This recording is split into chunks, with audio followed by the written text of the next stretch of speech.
you very much, Deputy President. And I rise to speak to the Housing Australia Amendment Accountability Bill 2025.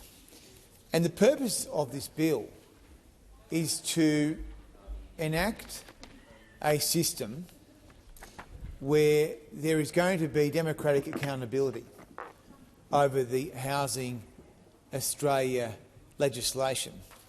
Because as it stands, the minister is able to make material changes to Housing Australia programs, including the Home Guarantee Scheme, without any reference to this parliament. And so we have a major problem in this country about the delegation of authority to ministers. Ministers make the law in too many cases without there being any reference to the elected assembly, otherwise known as the Parliament of Australia. And so in this particular case, the Home Guarantee Scheme, this has been materially changed. I would say completely debased.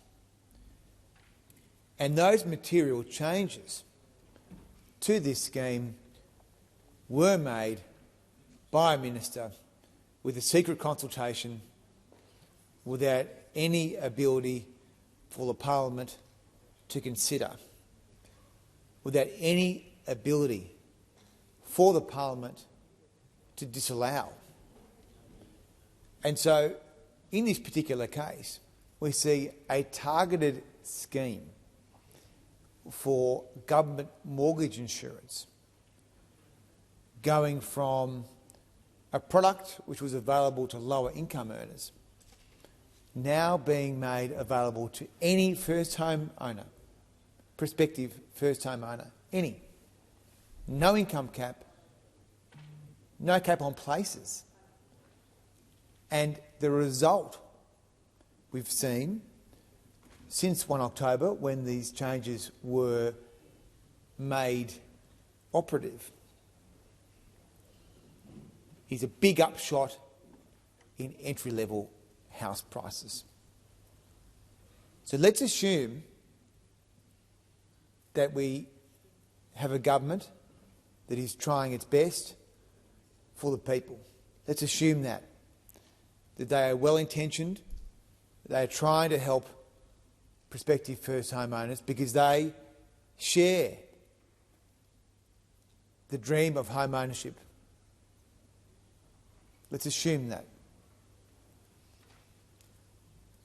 The problem is that by uncapping the places and removing all means testing, is that people who do not need government assistance are participating in the scheme, and that is flooding entry-level housing at a point in time which is driving an uptick in prices. And what we're seeing is the biggest growth, the sharpest uptick in entry-level first home dwellings in Australia in living memory. What does that mean for people? It means it's harder to buy the first house, even harder with a 95% mortgage. And so I make these points for context because I believe that if these changes had been subject to some form of parliamentary oversight or committee, or were subject to the potential for disallowance, then the government would have moderated them. The government would not have proceeded with a reckless scheme like this. No means testing, no place caps.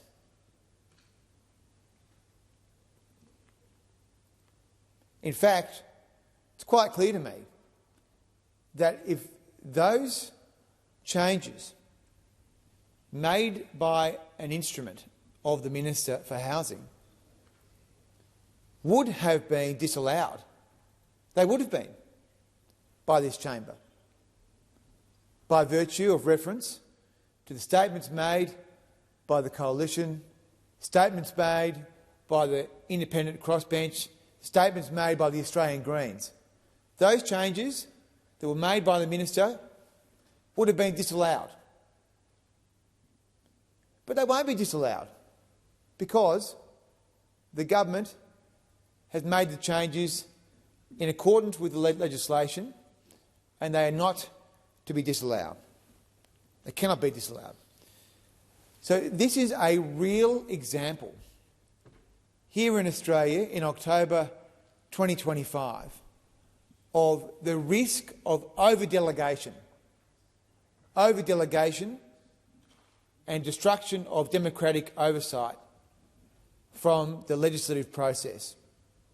It was a very bad idea to have created this bill as it was then, as the former coalition government did.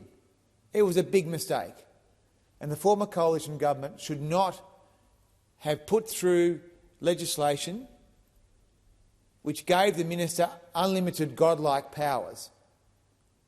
That was a big mistake. And I make the point, as a coalition member, that legislation should not give a minister unfettered and unchecked power. Now, this government has a record of its own. Only just a few weeks ago, they wanted to give the Reserve Bank unlimited, unchecked, unfettered power over payments. Now, payments policy might not sound particularly sexy, but I would say to you that it's going to be one of the biggest levers of public policy in the future.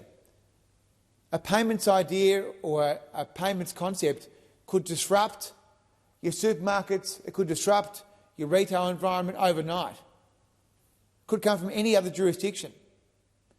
And this government wanted to vest that power in the central bank without any capacity for democratic oversight or review. Now, who voted for the RBA? No one. What happens if the RBA makes a bad instrument? Do you walk down to Martin Place, burst through the renovation that's taken 100 years and cost billions of dollars and say, I want to see the governor? I don't think so. So this is not the way that we would have done payments reform. We would have vested those powers in the Treasury, in the Treasurer, because no matter how bad the minister of the day is, they've got to take representations in some form. They've got to at least engage with their department. And so this government was happy to give the RBA unfettered power. Now, in this case, the coalition worked with the Australian Greens and the crossbench to ensure that when the RBA does make payments rules, those will be subject to disallowance. That is a very good thing. And you know what that's going to do? It's going to make the RBA think very carefully. And it might do some more consultation. It might think very carefully about how it might deploy the surcharging proposal that's so heavily favoured by the Prime Minister. And so that would have been the case with the home guarantee scheme changes, that if there had been disallowance capacity, the government would have moderated the proposal, they would have retained some form of means testing, and they may have maintained some sort of place cap. But instead, we have this free-for-all which is pushing up prices. So I make the point, it's not just the coalition, it's not just the Greens, it's not just the independents in this place that are making the point about the loss of parliamentary oversight and how damaging that can be for the legislative process. It's also the Australian Law Reform Commission. It's also the Parliamentary Committee on Delegated Legislation. It's also the Centre for Public Integrity. It was also the position of the Prime Minister, who said in 2019, we don't need a culture of secrecy, we need a culture of disclosure, reform freedom of information laws so they can't be flouted as they have been by this government. And that is germane to these points. The same government that is obsessed with creating legislation where there is no parliamentary oversight or review is the same government that wants to gut the FOI laws. And after having presided over the worst compliance record of freedom of information rules since the Keating government, and after having flouted the Senate orders for production of documents, now they want to gut FOI rules. I mean, how low can you go? You want to be less transparent than a government where the Prime Minister had secret ministries. I mean, how low can you go? It is unbelievable to me that the depths that this government can sink to. So I say to the government, as it cries a river of tears about the extension of question time, because it wants to have more Dixes from its backbench to ask stupid questions that they already know the answer to. I mean, the government doesn't control the Senate. I make the point, the government doesn't control the Senate. And, you know, they can go away and they can threaten the coalition members of the House of Representatives with committee position, with committee position. I take the interjection. The government can go away and use its bully boy union tactics and threaten members of the House with committee positions and their own salaries. But you know what? You know what? We are not in the business of standing up or placing vested interests or our own individual interests above that of the communities that we serve. That is not the way we roll here. And the reality is that this government has governed the country for 3.5 years in advantage of vested interests only. And that is the problem the Australian people have now, that the government isn't interested in fashioning economic policies to solve the economic problems of the day. They're only interested in feathering the nests of the vested interests and the people that run their campaigns and give them donations. That is why I've said for a long time, this is the government for vested interests. It is not the government for Australians. And so we look forward, frankly, to the government issuing and executing its threats against members of the coalition who dared vote with the crossbench to ensure that there were production of documents. Who dared? I take the interjection. Right? And here we go. We're back to the union tactics again. Well, it's always about the threats. And so I say through you, Deputy President, that this is one of the greatest outrages, that the same government that won't comply with freedom of information rules, which won't produce orders of the Senate, which will not provide democratic accountability on legislation, is now crying a river of tears about the extension of question time. Well, I'd say to the government, get used to it, because you don't control this Senate. You never will. You never will. And there will be further extension of these arrangements until such time as the government complies with the orders of the Senate. Because otherwise, what's the point of coming here?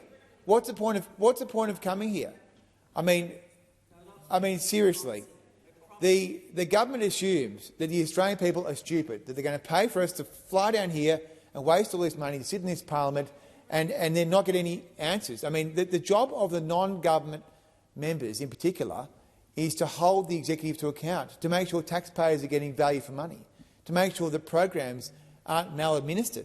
And frankly, when I was a member of the government in the Senate, I did the same thing. I mean, you can't just go along with the executive and just be a rubber stamp. That's my advice through you, Deputy President, to the members of the government, particularly the backbenchers. Don't be used by the executive. You should actually represent the people who sent you here, rather than to just be a plaything of the executive government and the unions. So I commend this bill to the Senate because we need more accountability in this country. We shouldn't have massive delegation of authority and parliamentary power to administer without any checks and balances. We do not live in medieval England. We live in 2025 Australia.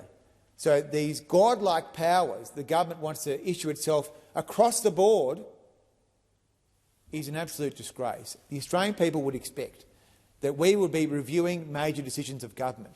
The Australian people would expect that the parliament would have a say on how laws are made. The Australian people would expect that the people they pay to come to Canberra get to vote and have input on laws which affect them. And right now, housing would be amongst the biggest issues in Australia. So if you want to know why house prices are going up if you're an entry-level first-home buyer, then you can ask this government. And the answer is because of the home guarantee scheme, which was debased by this government.